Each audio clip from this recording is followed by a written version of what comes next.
Hi, everybody. Welcome back to the podcast. I'm so glad you're here. Today, we're talking to Dr. Hayley Quinn. She's the author of this fabulous book called From Self-Neglect to Self-Compassion. And as soon as I saw it, I thought, hey, we got to get her on to the show because what she talks about is burnout. This is this concept that we hear about over and over and over again. So what I want to talk about today is what it is and how you can prevent it before it starts. Dr. Hayley, thank you so much for joining me. Welcome to the show. Thank you so much for having me on, Barbie. It's an absolute pleasure. Absolutely. So I want to just talk a little bit about you. I want you to tell us, the listeners and myself, a little bit about yourself and kind of what led you here. Now, I know you're very educated, and I think that you kind of shifted your practice there a little bit a while ago. So why don't you tell us a little bit about that? Yeah, so I didn't start very educated. I actually dropped out of school early. But I went on, I think I was 32 when I went to university and did a Bachelor of Psychology, went on to do my postgraduate, became a clinical psychologist and ended up with a PhD. So that probably surprised me more than anybody. And I worked as a psychologist and a supervisor and also training other psychologists for about just over 16 years. A few years prior to stopping being a psychologist, I had other people kind of coming to me for coaching around their practices. What had happened for me in 2016 is I'd had a very significant burnout.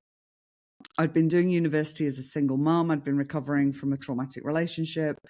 And I was literally just going. I was in survival mode and I was not paying attention to myself and what I needed. So I had an awful experience of going through burnout, thankfully recovered, and then really started to think about how do I need to live and work differently so this doesn't happen again. This is Real Talk with Barbie. I'm so glad you're here. Let's get started. And people who knew me and sort of followed me in my work were then coming to me and saying, well, I want to start my own practice, or I want to change my way of working so that I don't burn out. Can you help me? And I really enjoyed that work. And I was late identified as autistic with ADHD at age 52. So that helped me understand why I liked the kind of diversity in my kind of put work the pieces and the together a change. little bit for you. Yeah, I can imagine. Absolutely. So I was doing both. I was working as a clinical psychologist. I was supervising and training psychologists, and I was doing this coaching work for psychologists, but also people outside of the profession as well. And I really came to this place of thinking, well, if I'm going to continue to do all of it, it won't be sustainable for me. And given that my work is all about sustainable ways of working and living, Right. I've got to Isn't make it some interesting where you're like, hey, wait a second, maybe I should listen to myself and follow my own advice that I'm giving all my patients probably, right? Yeah. So it really had got to the point where I was thinking, I'm really enjoying all of it, but I can't keep doing all of it. I need to make a choice. So I made the what was a difficult decision to walk away from a career that had taken me a lot to get to. But I really loved the kind of direction I was moving in. So I gave up my psychology registration and went all in on my coaching, speaking, writing. Right. And I mean, you can bring all the things that you learned and, put into practice, of course, into this field and obviously helps you so much as a coach. Now, what are the kinds of things that you can kind of say to the listeners like, hey, these are the things that when burnout starts to creep up, because it's not like you just wake up one day and all of a sudden you're burnt out. These tiny red flags show up. And I know for myself, like you're saying, oh, I'll be fine. I'll be fine. I'll be fine. So what are the kind of things that you will tell your patients or your clients of those little red flags to look out for? Yeah, that's a great question. And there's kind of two parts to that as well. And that piece around I'm fine, I'll keep going. That's a really important one to pay attention to, because I'd say that's a red flag in itself. Yeah, If fair enough. if you keep telling yourself, I'm okay, I'll just get through this, you might want to stop and think, well, hang on a minute. If I do keep pushing, what's going to happen? Right. And why do I feel that way? Why do I feel like I, just have to get through? Yeah. And, we can go onto the internet and we can search up burnout and we can come up with lists of things to look for. And yes, I'd suggest people do that. But also when you do that, be really mindful that there's many people who read these lists and kind of say, oh, well, no, that's not me. I'm actually feeling okay. I'm doing really well in my work. I've got really good success at my work. I'm just tired. Or I Right. just get home and I don't really want to play with the kids, or I don't really want to talk to my partner because I'm a bit exhausted. That in itself is something to look out for. We can go off what the sort of generic information is, but we have to remember that we're individual humans. Right. So it's really important to pay attention to what has changed in your own life. What are you perhaps doing more of that isn't very helpful? Which might be something like getting home from work and having a glass of wine or an extra glass of wine to wind down, or finding yourself watching more Netflix because you don't want to be paying attention Right. to Or anything kind of, else. yeah, dissociating or turning. And Yeah. I think that it's really important to kind of mention, you and I had talked about this previously, is there is no black or white or right or wrong. For one person, that kind of watching Netflix for a couple hours could be motivating and okay. But when you're using it as kind of a crutch or something to dissociate and tune out, that's where the red flag comes in. Is that kind of, Yeah, that's along the absolutely. right line, right? Absolutely. Because behaviors, when you're kind of going well and life's going well for you and you're not feeling depleted, those kind of things can be totally fine. Right. It's when we're using them as coping mechanisms Mhm. that perhaps aren't helpful for us Yeah, and that I we think need that to pay that's the attention. key. Unhelpful, Yeah, because we know too. And I think that we really especially generally as women, and I'm not saying men aren't like this, but generally as women, I think we know. We have a really good inner guidance, and I think that sometimes we just don't want to listen because it's too hard. absolutely. And I Mhm. think a lot of people are quite disconnected from listening to Mhm. themselves. And I know for me, I didn't want to be in connection with myself for a lot of my life because it felt painful. It felt uncomfortable. So I did a lot of things to kind of stay away from myself. Now, unfortunately, when we disconnect from ourselves because we don't want the pain and suffering that we feel with that, we can end up making decisions that actually create pain and suffering in our lives as well. So for me, it was kind of learning, well, actually, the more I can get to know myself and I can change the relationship with myself to one that's more compassionate, I can start to access the beautiful wisdom that I hold that I Mhm. hadn't been listening to, and I can make decisions that are helpful, not harmful for me. Yeah, and I think though it's the transition time that I think for me was the hardest, because you kind of know where you want to get to, you know where you were, but it's that in between where you don't have those for sure answers, that you know that it's going to get to a good spot or how you're going to get there, and you just need to trust yourself. Yeah, Um, which can be just hard, right? it is, and it's just not having that for sure answer, but being allowed to just to trust ourselves, you know. And I think that, like you said, we are coached and trained a lot to put value so much on, oh, well, I'm fine because I'm making a lot of money, because I'm super productive, because I have a perfect house, and all those kinds of things doesn't mean that you feel fulfilled in life just because it might fulfill someone else. Absolutely. And I write about this in the book. Like, I had met my now husband, and, I had this beautiful relationship. I've got a gorgeous adult son who back then was kind of in his teenage years. We had a beautiful house. I had what people would see as a great career as a PhD qualified clinical psychologist. And inside, I was crumbling. I was not telling anybody how much I was struggling, and I was just pushing through. And also, being a psychologist, I held quite a bit of shame around, well, I'm a psychologist, so I should know how to deal with this. Right. I Um, for sure, right? but I was, I should know how. yeah. I should. But at the end of the day, no matter what roles we hold, we are human first. And some things are really hard for us to deal with, particularly on our own. So it wasn't until I kind of started speaking to other people, spoke to my supervisor, reached out to my GP and my therapist, that I was then able to really start to make changes. So what would you say were the first kinds of changes that you made? So you came to the realization, which obviously was very hard later in life. You'd put in so much time, energy, money into getting these new, degrees, PhD, and all of a sudden you're like, oh my God, I hate this. What would you say was the first kind of sign that you started to put some changes into place? Yeah. And I didn't hate it. I actually really loved it, which was Okay. part of the devastation for me. Right. I was so burnt out. I had ignored it for so long. I was so burnt out that I literally had to walk away from my work. Okay, so this is something really interesting that I want to make sure that we point out to the listeners is you just said you loved it. Mm, So here's the thing that I think that's very important for us to kind of realize is there can be something that you love doing, but it's mm, still too much for you. It's too much for your nervous system. It's too much for your soul or anything like that. So just because you love doing something doesn't necessarily mean that you have to keep doing it. That's what we're yeah. saying here. Yeah. And that can be one of the traps, I think, as well. I mean, I work with a lot of people who are high achieving, multi passionate.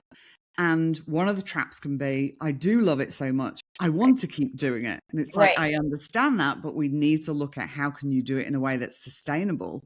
Because Right, and so otherwise, that's the thing, you don't have to tell yourself no. You don't yeah, have to say you're not doing it at all. You might just need to make some adjustments yeah, to make sure that and also, I think you and I talked about earlier before too, is you can have all the things, just maybe not all at once. yeah, That's the other thing too. Um, we can have all of the things, but yeah, maybe one thing needs to go in a little bit on the back burner. You know, if you're raising young kids or, you know, you're in a new relationship, maybe that has to take a priority right now and something else doesn't, but that doesn't mean it can't come later. No, absolutely. I think it can be a nice way to think of it, and how I think of it is seasons in life. Mhm. That, a bit like the weather, it changes, and your seasons in life are going to change. And for some seasons, things need to step forward, and in some seasons, things need to step back. Mhm. And it's okay to do that. Like, I didn't stop being a high achieving, multi passionate woman. I Right. can't imagine I am going to stop being a high Right. achieving, multi passionate woman. But when I brought compassion into my life and I changed the relationship that I have with myself, I'm able now to do that in a way that allows me to really enjoy it. Right. And not feel burnt out. Yeah. And we were just talking before we hit record, speaking of seasons, is it's really interesting to me. You know, you and I were just saying, as soon as June 1st came, I felt like there was a huge weight lifted off me. And it's not just me. You said that, like everybody's saying that. I know it's the seasons changing, but I also know there's some weird moon stuff going on. And we need to take advantage of that. So you and I were just saying, you know, last week, I don't know, I was crying for no Mm, reason. I mean, there's a reason, but it felt like no reason. I'm letting go. You yeah. know, it's that release. You were saying you were feeling a little bit more tired. You can rest a little bit more when your body needs it. That's not a failure.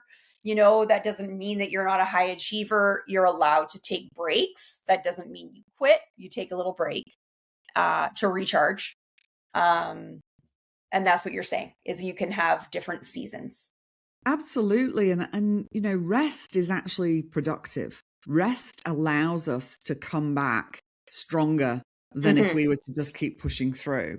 for And, sure. when we think about that in terms of, you and I have both recognized that prior to the 1st of June, we were feeling a particular way. And after the 1st of June, we're Yeah, feeling a different way. Now, the only reason we know that is because we are willing to pay attention to ourselves. right. If And we there's were the contrast. disconnected, yeah, if we were Yeah, disconnected from ourselves, we probably wouldn't notice that stuff. Or we'd be noticing it in a way that we're perhaps being self-critical. Why am I so mhm, emotional? Why right. can't I achieve as much as I did? Oh my gosh, what's wrong with me? What's Whereas I wrong was with like, oh, this is curious. I do feel more emotional at the moment. Okay, there's obviously stuff coming up that I want to release. I'm going to allow myself to do that. Yeah, It's and a much, without that judgment and without that trying to stuff it down. yeah, That's the part I think that comes later in life that we realize, like, you know, if you feel anxiety, to be instead of saying, I need to get rid of this feeling as quickly as possible, how about you just be curious to be like, mm, what is my body trying to tell me? yeah, And you just sit with it for a minute. It's quite interesting how that makes that feeling kind of subside, because it just needs to be paid attention to, like a toddler who's having a temper tantrum. Sometimes you just need a hug. Sometimes you just need to be paid attention to. That feeling just needs to be recognized, and then it subsides a little bit. Yeah. And the beauty of compassion is it allows you to do that. It allows you to do that without the criticism, without the judgment. Mhm. Because for many, many people, slowing down and being with discomfort is really hard. Yeah, torture. Yeah. Yeah. So I It think was you for know me we when I we started, for sure. It literally absolutely, felt like torture. and we can practice that, and when we can bring this compassionate lens, it absolutely makes a difference. You know, I had such a brutal relationship with myself, such a critical relationship with myself throughout my life. And I was really fortunate when I was a psychologist to come across compassion focused therapy and learn from Professor Paul Gilbert, who's the founder of that, and many other wonderful trainers. And then I became a trainer myself, helping other people learn compassion focused therapy. But the beauty of that was it's a very embodied therapy. So as a practitioner, I was really taking that on for myself, and it completely changed me and my life, both personally and professionally. Yeah, and I'm sure you were like, I'm taking this to help others. Like and it's very interesting with the courses that I'm taking in counseling now too, where it really is so fascinating how you're counseling yourself as you're learning this stuff. And you get to learn that. And I love the word compassion, because it's not about not holding yourself accountable. No. It's not letting yourself off the hook. It's not being lazy. It's not all these. The word compassion just means you look at it, you hold it, almost is how I feel that word. You allow space for it to be held, and you don't need to um, placate or make excuses, but you need to Yeah. just kind of say, hey, and like you said earlier, be curious about what's going on, what's coming up.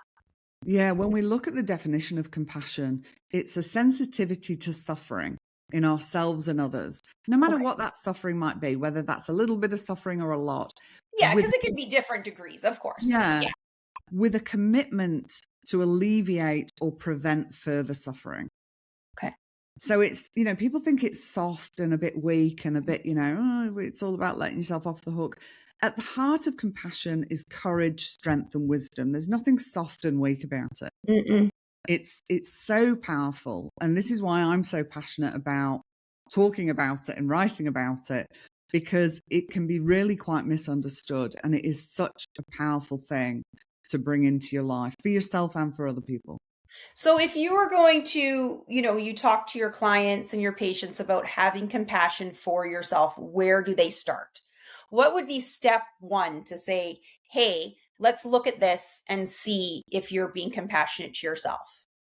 So again, I never like to kind of say this is the way, this is the next step, because it can be different for Everybody's different different, for people. sure. But even just kind of noticing how you speak to yourself. Like for a lot of people, when I was a psychologist, I had conversations with a lot of people who would end up so shocked about how critical they were of themselves. They didn't even notice it. It becomes so normal for them, this running critical voice in their head, that they didn't even realize how much it was happening. I, So I, I for sure, I definitely was like that, because it's not conscious. You don't say, but all those little tiny thoughts all add up. yeah. So it can be, practicing just slowing down. And again, this stuff can be difficult for people. And I absolutely acknowledge that. And I know it was for me, but just kind of slowing down and checking in with yourself. Like, how am I feeling in this moment? And Yeah. all these things sound simple, but they're not easy. And they do that's why we say practice, because we do have to keep practicing this. One of the things we can ask ourselves, which is quite commonly used out there, is if you were talking to a dear friend and they were telling you what you're experiencing, what would you say to them? Because Right. sometimes we find it easier to think, what would I say to somebody I care about, rather than what would I say to myself? Sure. Or I like to think of it too, like, what would you say to your child? Because a lot of times we, tell our kids X, Y, and Z. And would I ever talk to my child like that? I talk to myself sometimes? Absolutely not. You Yeah. know, to have that compassion and care for other people is a lot easier Yeah. than it is for us. And those are the little things that you start to pay attention to make sure we prevent that burnout. So burnout, can you just, tell the audience a little bit about what burnout actually is? Okay, so I mean, there's an official, again, there's an official definition Sure. of burnout in terms of, the workplace and people feeling a sense of exhaustion and fatigue, a sense of cynicism around their work, a disconnection from work. You might be finding that things feel a lot harder, but we need to understand that burnout doesn't just occur in the workplace. We Mhm. now know burnout can occur in all sorts of areas. And also for neurodivergent people, we know that autistic burnout is different to workplace burnout. So it's a complex area, but the Sure. sort of things we want to be thinking about is, are things feeling a lot harder than they usually do? Right. Are you feeling a lot more exhausted? And we're not just talking about, I got home from work, I'm feeling a bit tired, I had a Sure. good Yeah. sleep Some and days it's, you're more tired than others. yeah. Yeah. This is that sort of exhaustion that rest alone is not helping. Right. And understanding that there are many factors that can impact how this is actually occurring, and protective factors that are going to be helpful for you after recovery or in burnout prevention. So we want to think about, what is your workplace culture like? Because I work with people in terms of what we can change for Mhm. ourselves, because that tends to be what we've got control of. It's in no way to minimize the fact that these are systemic problems. These are organizational problems. We can't ignore that there's major change that needs to happen on kind of macro levels, but we don't always have the control of Control. that. Yeah. So we need to think about, what's the workplace culture? Is there support within the workplace or within the home or within the Whatever organization you're environment volunteering?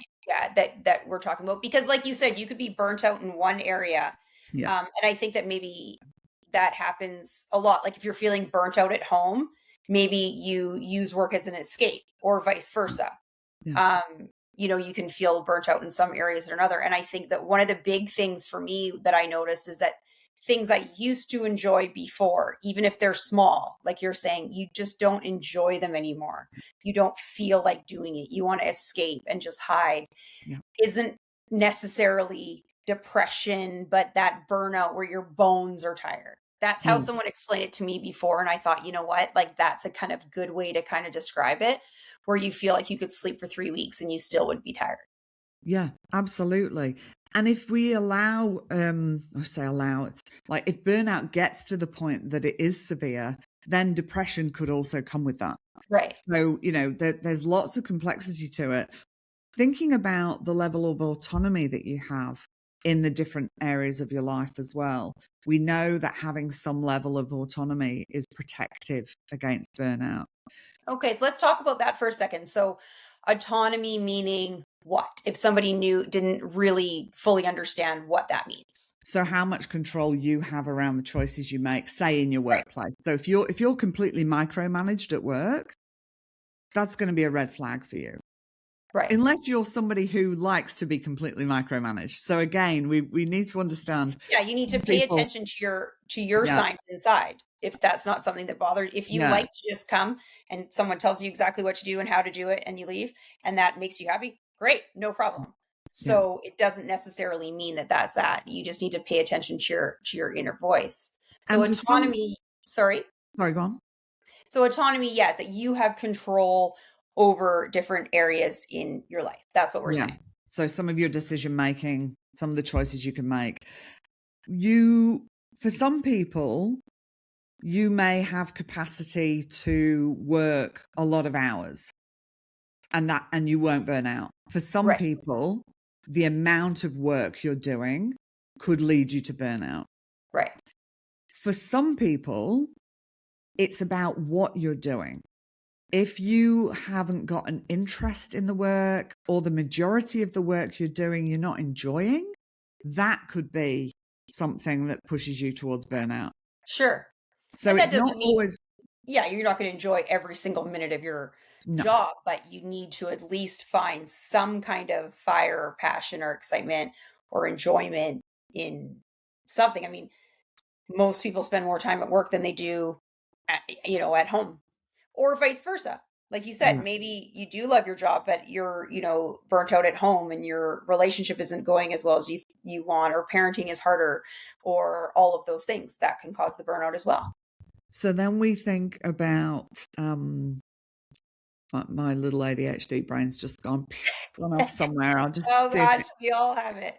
see if it comes back. But this is the lovely thing. If this had happened a few years ago for me, I'd have started getting anxious. I'd be thinking, oh my gosh, I must sound ridiculous. Like, I can't even remember what I was going to say. And now I just have this relationship with myself. I'm like, oh, there you go.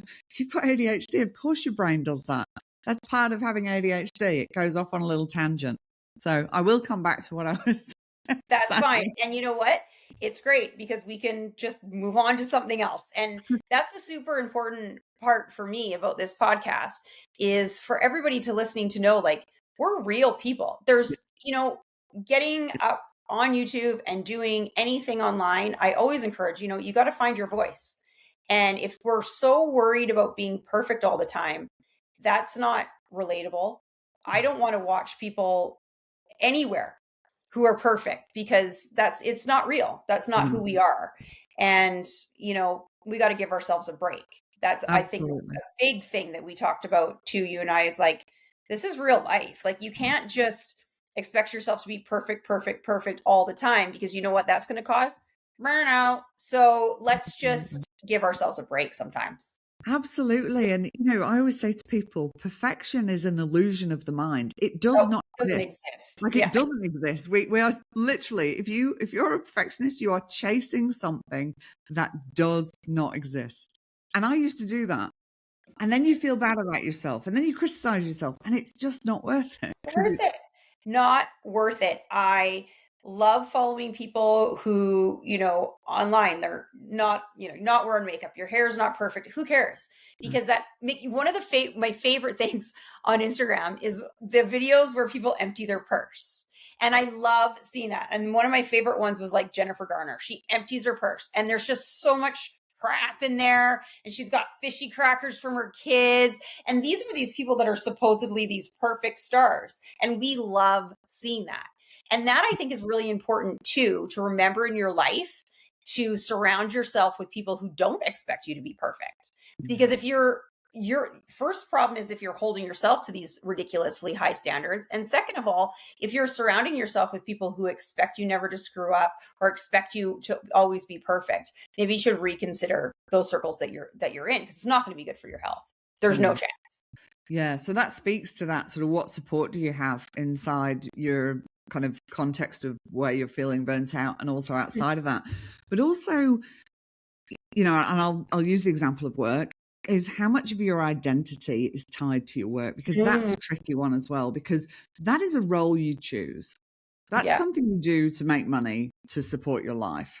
And if all your identity is caught up in your work, that can be really tricky. And that was hard for me, because I had spent a lot of time as a single mom working really hard to get my degree as a psychologist. There's a lot of hoops you have to jump through to be a psychologist.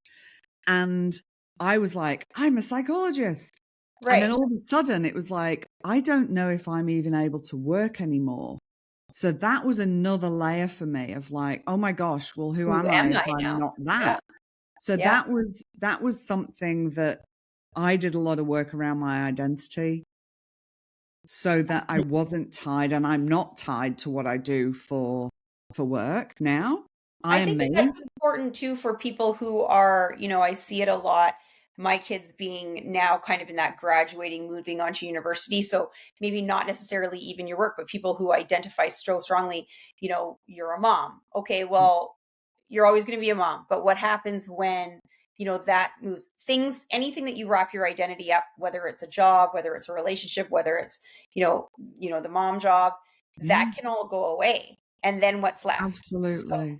I actually have a blog on my website about compassion and parenting an emerging adult. So that could be a nice one for your listeners, because I wrote that when I was going through the experience of my son transitioning into adulthood. And it is absolutely, it's all these times, if we are so tied to a particular identity, that's really fragile, really Yes, it is, because fragile. it can be taken away. And that did Absolutely. happen to me too. I was running dance competitions with my mom and my sister, and I loved doing it. I loved it. My identity, similar to you, was totally wrapped up in that.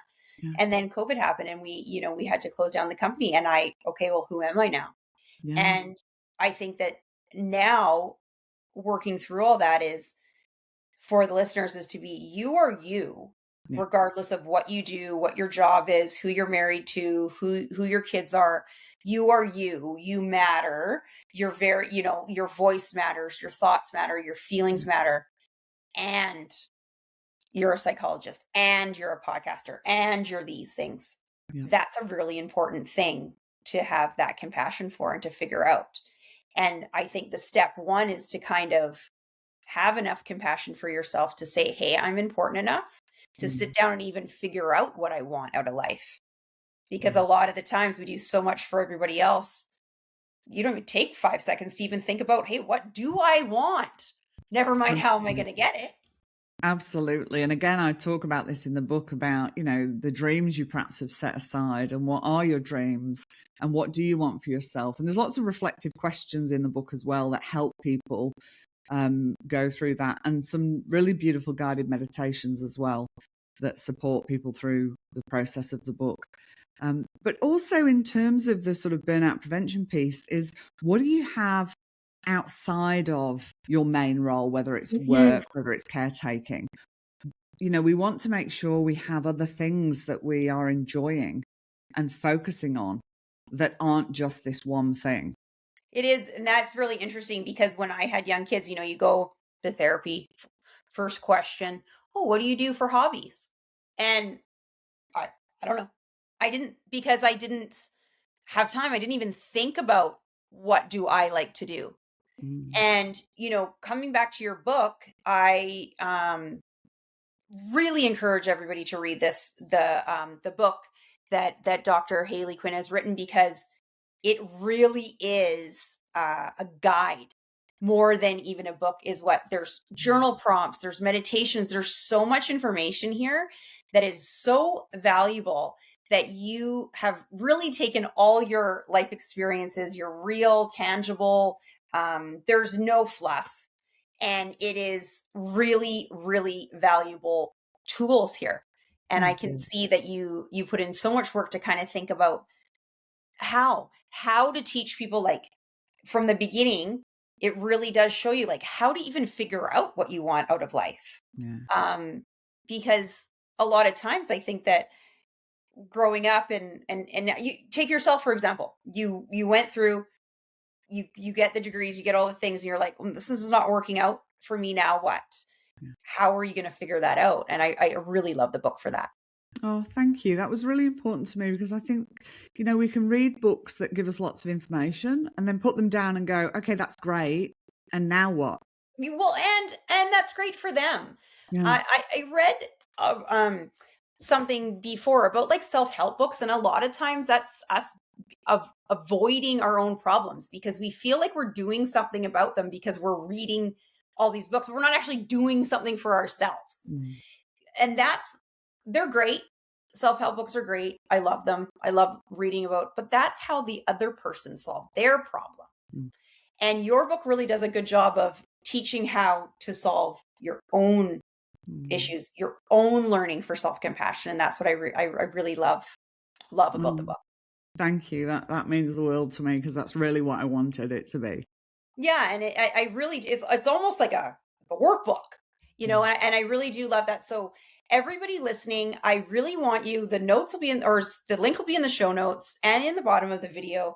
I will link to how to get Dr. Hayley's book, because, like I said, this is probably thousands of dollars worth of therapy right tied up in this book. And you really can learn and really reflect on what you want out of life. Now, the theme of this episode was burnout prevention, but I think that we talked about so much more here, and we're just getting started. So where you're going to find more information about how to take care of yourself, to really listen to what you're feeling in your life, is in Dr. Hayley's book. So like I said, I'm going to link to it. We're going to link to everything about her. Now, Dr. Hayley, you also see people one-on-one, obviously, for coaching. So tell me a little bit about that. So if one of our listeners is wanting to kind of talk to you, how would they find you? Yes, so then go to my website, drhayleydquinn.com, and I do one-on-one coaching for either business owners, or if you're in corporate, or also for life. So whether it's work related or life related, because as far as I'm concerned, it's all connected. Of course. Yeah. I mean, business, personal is business. I mean, we can't joke ourselves that everything isn't connected in life. Absolutely. Yeah, absolutely.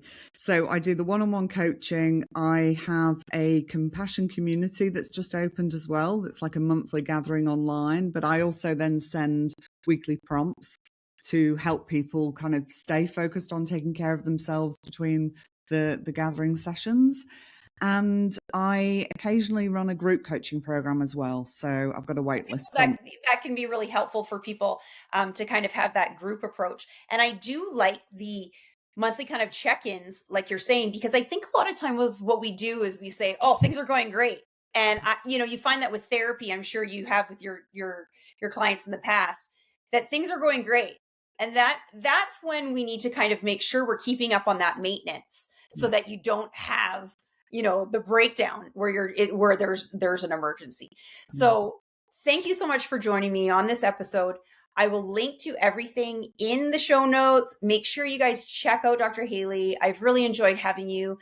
This is so great to be talking about these topics. I want to make sure that we talk about this stuff. There isn't any shame. If you need help, make sure you reach out. Reach out before it becomes a big issue. Reach out to people who have been through it, like Dr. Hayley. Thank you so much for joining me. And thank you. It's been an absolute pleasure chatting with you. And I hope that your listeners find some little nuggets of gold in this. Absolutely. Thank you so much. Hi, this is Barbie, and this is the Real Talk podcast. I made this space because I love to talk and shine light on the real stuff we're all going through in life. Not the bright, shiny stuff we see everyone sharing on their feeds, but the gritty, messy parts that need to be heard to heal. I am an open, outspoken, sometimes oversharing, mom, wife, friend, speaker, author, and successful business girl. I have loved a lot, learned a lot, and grown a lot. But I have also hidden my light, changed myself for others, gotten divorced, lost in business, woken up with a paralyzed face, and gone through a heap more things we can get into later. The only point is, I know you are going through a lot of the same things. Life is not fun when you feel alone, full of fear, and misunderstood, and I totally get what you're going through. Let's do it together, because it's a lot easier to be brave when you don't feel alone. Subscribe and join me every week to talk about the real stuff. I can't wait. We're going to learn more about mental health, joy, grief, business, parenting, and how community and feeling like we belong somewhere is the key to real happiness. I talk about my experiences, tell some stories, and talk to professionals for tips, ideas, and real advice on things going on in your life. This is Real Talk with Barbie. I'm so glad you're here.